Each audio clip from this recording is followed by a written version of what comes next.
Welcome, Bill. Good to be here.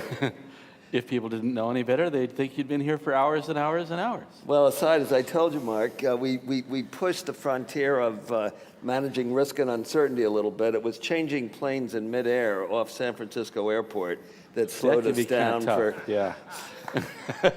But we managed to pull it off. These NetJet guys, Buffett is right. They are phenomenal. I am totally impressed. It worked. It worked. So once again, I have the pleasure of being with you, and we're going to talk about some things have to do with the global economy. For those who, for whatever reason, don't know you, you're heavily involved in Cambridge now. Right. Still a senior advisor at Warburg Pincus. Correct. And are on about 9 boards and various philanthropical endeavors. Right. The part that I always am most impressed by, other than your venture abilities, has been your wide grasp of economics in the context of history. And I think that's much needed always, and even more now. You mentioned a concern about leverage and how the public perceives all this, and whether, so I guess a framed up question is, if over-leveraging was the key issue that got us into some of these problems, does massive leveraging to follow make a lot of sense? Is that a good path? It is exactly the right place to begin. And, we call this searching for economic redemption because an awful lot, not just the public, but nominally informed expert commentary, I won't call it analysis, I won't dignify it, by people like Niall Ferguson, for example, sort of begin by casting this into sin. We had sin, we borrowed too much, we lived beyond our means, and now we have to pay for it. Now we have to scourge ourselves. Well, if you can just extract yourself from the morality play for a bit and start thinking about something hard, cold, and clear, namely cash flows. Where we are right now in the world economy is that the private sector borrowers, from households through corporates to the banks, did over-leverage. They did borrow too much. We talked at length in previous FiRes. I think it's fair to say, even perhaps ahead of Nouriel Roubini, my good friend, about the consequences of modern finance theory and rationalizing the ability to lend any amount of money because you could lay off the risk that somebody wouldn't pay it back. Right. Okay, so now we're living with the consequences of that. Having said that, when the private sector is trying to save more, to pay down debt, to build up net worth, to restore financial stability, the single worst thing that the government can do is to copy them and do the same thing. Yeah. That is exactly what happened in 1931, 32, 33 in the United States and Germany, above all. It was, as somebody once put it, as if you had this drunk teetering on the top of the stairs, trying to regain her and his balance. All of the families and all of their employers and the banks from whom they had borrowed, and the government, with the best intentions, took a big foot and kicked them downstairs and then fell down on top of them. Today, and Paul Krugman has done a very good job of laying this out in terms that are easy to understand. When the private sector is trying to save, and which doesn't mean it will succeed, in trying to save, that means by definition, people are spending less. They are consuming less. Guess why we have a recession? Guess why unemployment is up, profits are down? They're doing what they're supposed to be doing. But that means that if the government doesn't fill the hole of demand, the spiral continues inevitably downward. Yeah. That is how the financial crisis of 1931 was converted into the Great Depression of the 30s. Today, that lesson, the fundamental Keynesian lesson of the paradox of thrift, the more people try to save, the less they're able to because their incomes go down, and the role for the government in borrowing in order to fill the demand that the private sector is contracting from. That lesson has been learned in the United States, and that is the single most positive development for this and the world economy going forward. Wow. I wanted to just rewind about 2 sentences there.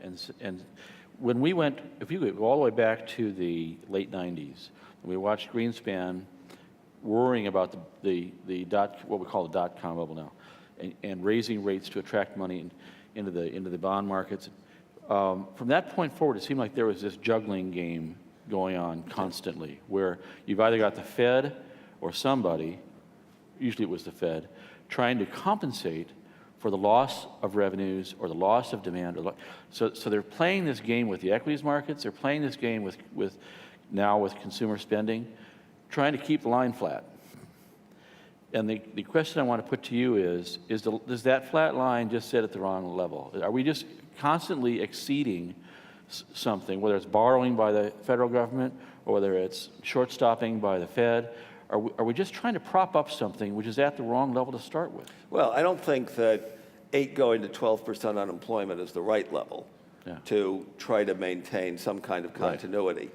Where we were, even at the top of the dot-com bubble, when a set of asset prices were absurdly and unsustainably inflated, was actually in an economy, in a world economy, suffering virtually from no inflation, with tremendous real growth being generated out of China and India joining the world economy.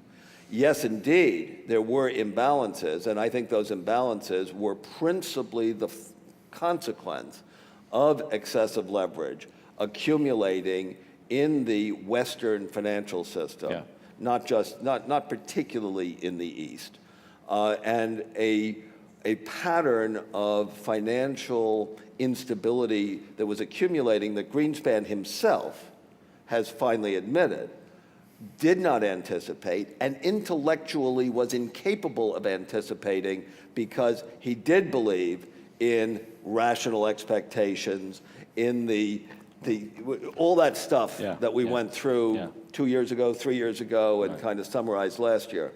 But we're in a very different situation now. Today, the problem is putting a floor under, not putting a roof on, putting a floor under a globally contracting economy. Exactly. So I want to dive into that deeper. When we look at the most common criticisms of the federal government right now, it's too much spending. And we talked earlier today about, I mentioned that I thought that what Hank and Tim looked at when they looked over the edge was an infinite amount of liabilities without knowing any end to them, and which I called the abyss. They probably don't feel like that today, but I think they felt like that way back when, 2 months ago, when this happened. So in terms of how to behave as a government spending money, and then who's going to take care of it, who's going to buy that debt? Right? Do you think we're going to see a big switch coming up here? Are we going to go from being spendthrifts, looking over the abyss, trying to save the thing from sinking, to being more conservative and trying to sell less debt? Dear Lord, I hope not yet. Okay. Right now, that broad-based effort to increase savings, the intention to increase savings, has created an enormous demand for safe assets. That is what the Treasury is providing, particularly at the short end of the curve. Globally. And the concern that, if the Chinese economy has slowed down, if their trade surplus is contracting, as their exports even possibly fall, following Germany and Japan, who's going to buy the debt? Well, the answer is the American dollar-denominated bonds issued by the U.S. Treasury are going to be bought with American dollars owned by Americans. The U.S. is going to fund its own deficit with some marginal assistance from abroad.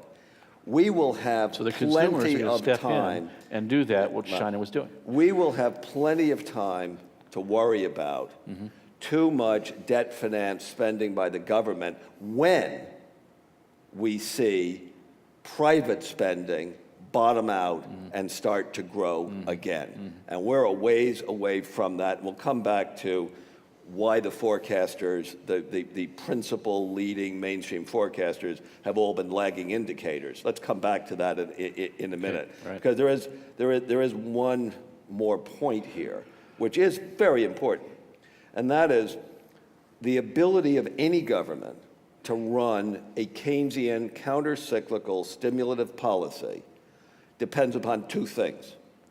It depends upon intelligent understanding on the part of those in authority, who are not only those in the White House, in the Treasury, or even in the key committees in Congress. It also depends clearly on the debt market's willingness to buy that debt at a price and in a currency. The German government could sell all the euro debt it wanted, but it doesn't have the will and it doesn't have the understanding. Yeah. The German government appears on a bipartisan basis, Merkel and Steinbrück, yeah. Christian Democrat, Social Democrat, they appear to be absolutely determined to win the war of 1923. Yeah. They are going to fight hyperinflation, and you know what? They're going to win. Yeah. I guarantee it. I tell you all, there is not going to be hyperinflation in Germany in my lifetime, Right. what's left of it, and even in most of yours. And that remains historically their greatest fear. Right. And in doing so, of course, they're ignoring the war of 1931-33, and they may win the battle of 1923 with 15% unemployment and devastation in emerging Europe, Yeah. east of them, Yeah. south of them, and to the far west of them, Portugal, Ireland, etc. I am deeply concerned about the prospects for the European economy not finding bottom, even as the U.S. economy discovers by the end of this year. So just by being in denial.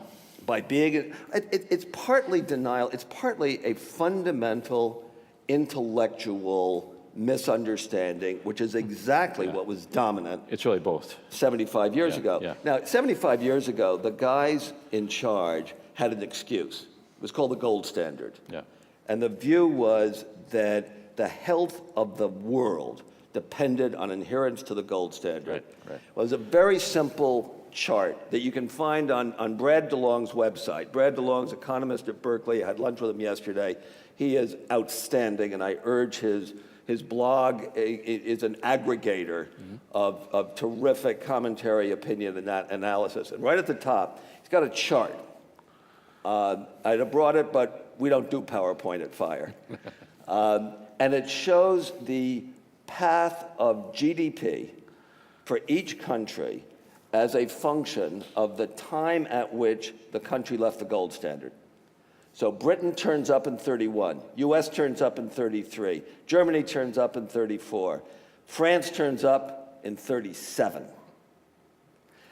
What the Germans are doing, in effect, and what the critics like Ferguson are doing, is trying to impose the intellectual equivalent of the golden fetters of the gold standard on the ability of governments to respond effectively to this economic crisis. Yeah. And I think, honestly, it's both those things. It's that intellectual misunderstanding, and it's also denial. Yeah. I mean, the idea that Germany's not going to be affected by the global economy, right? Well, Germany is, last year, 45% of German national income was generated by exports. German industrial How does production. the largest exporter in the world escape, okay. Yeah. So we're together. I think we're together. Let's see.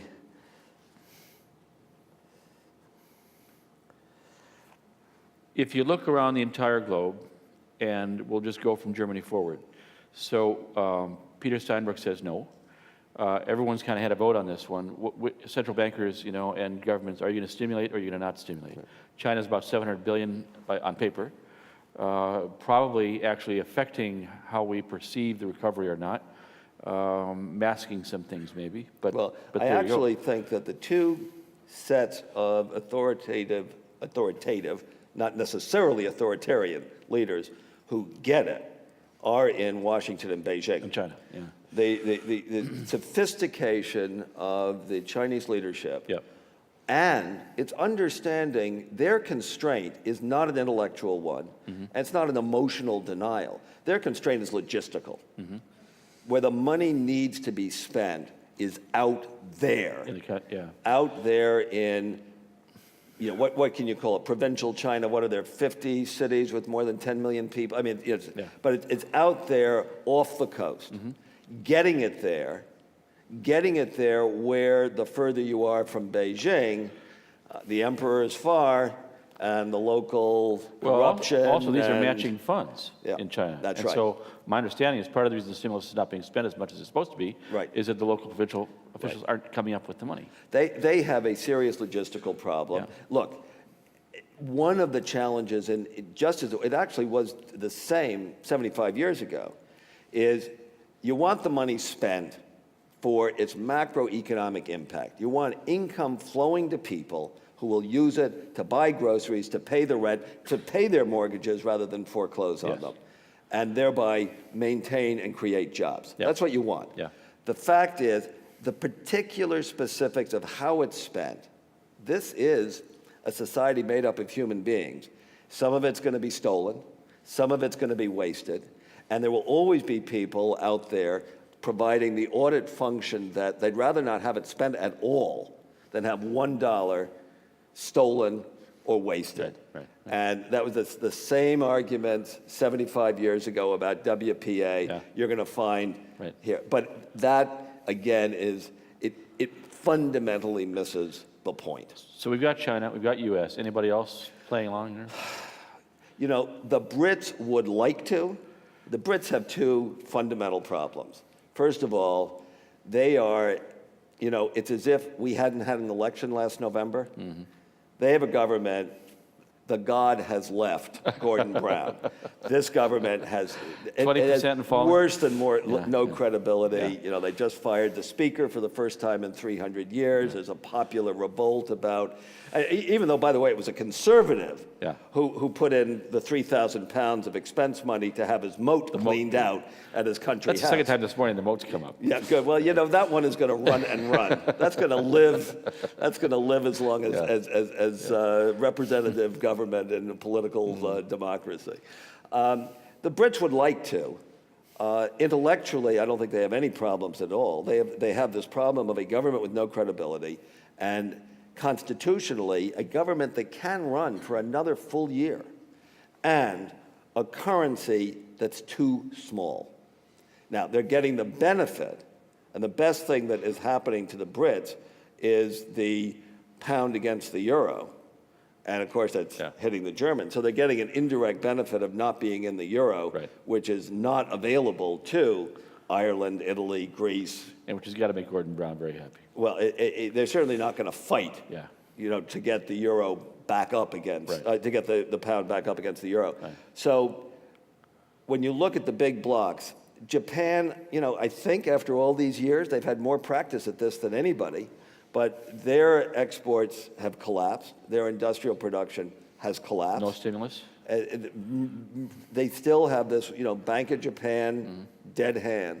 So I do think that, like it or not, the world is dependent upon this, fascinating emergent duopoly of the U.S. and China. And our hope that they can time all this right so that the stimulus does that flat line thing we're talking about. Well, as I say, we're going to have plenty of time. We're not going to snap back out of this when all of a sudden, wages are going to leap because people are short of labor.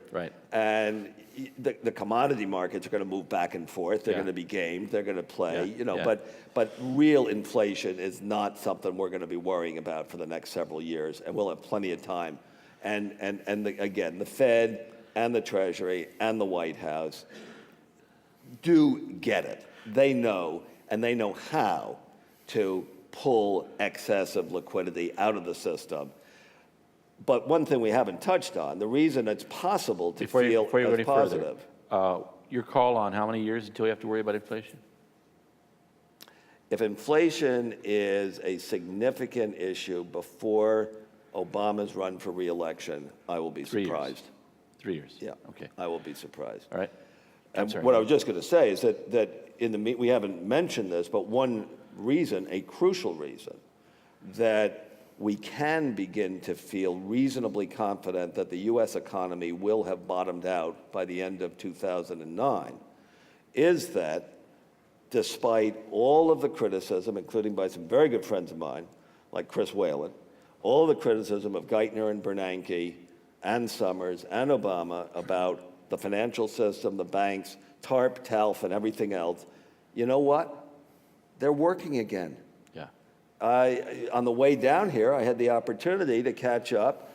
Geithner announced, I guess this morning, that in the last month and a half, the banks in the United States have raised $56 billion of new unguaranteed, ungovernment-supported capital, of which $48 billion was from the banks that had been named as having to raise money, and of that $48 billion, something like 36 was bottom line common equity, base, absolute, cold, back to cold cash. Yeah. At the same time, credit spreads have come down. The VIX is back under 30 for the first time since 2 days before Lehman went bust. The financial system is beginning to function. Nothing could be more important for employment, production, incomes, profits in the rest of the economy than for that to have been happening. Yeah. And it'll take a while. One thing, Mark, we've taken over the last several years a number of, I think it is now generally agreed, appropriate shots at the mainstream academic economics profession. Yeah. But we didn't go far enough. We didn't. True. We didn't get to what is now the real core, because to the extent that there is a Republican and fringe Democrat opposition to the administration's policies, it is fed, that is not entirely, inspired by Talk radio. Stuff that, night horrors of beyond the globe. Yeah.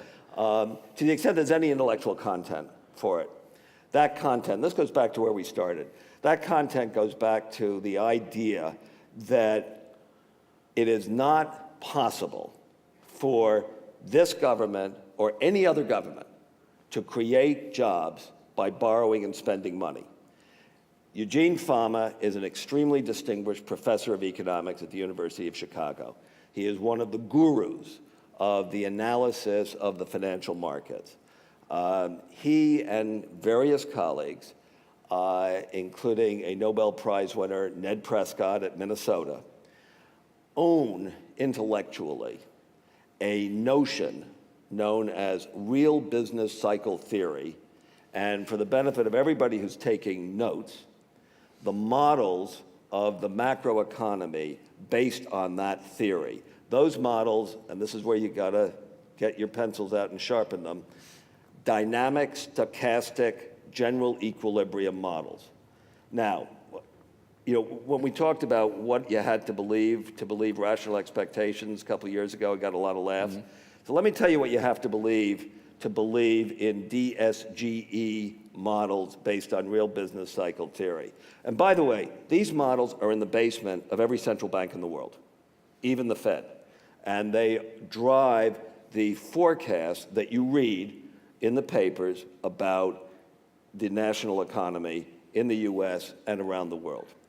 What you have to believe is that growth, the behavior of GDP, gross domestic product, GNP, national income, that the economic performance is entirely a function of real variables: labor force growth, productivity growth.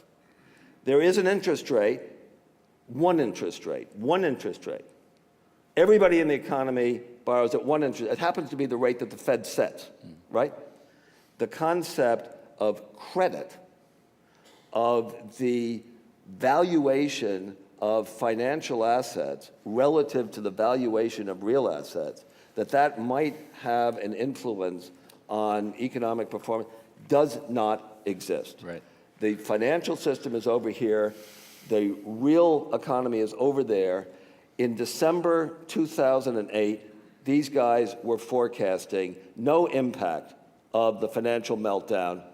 Oh, a slight slowdown in growth. No recession. They've been lagging indicators. They are lagging indicators again.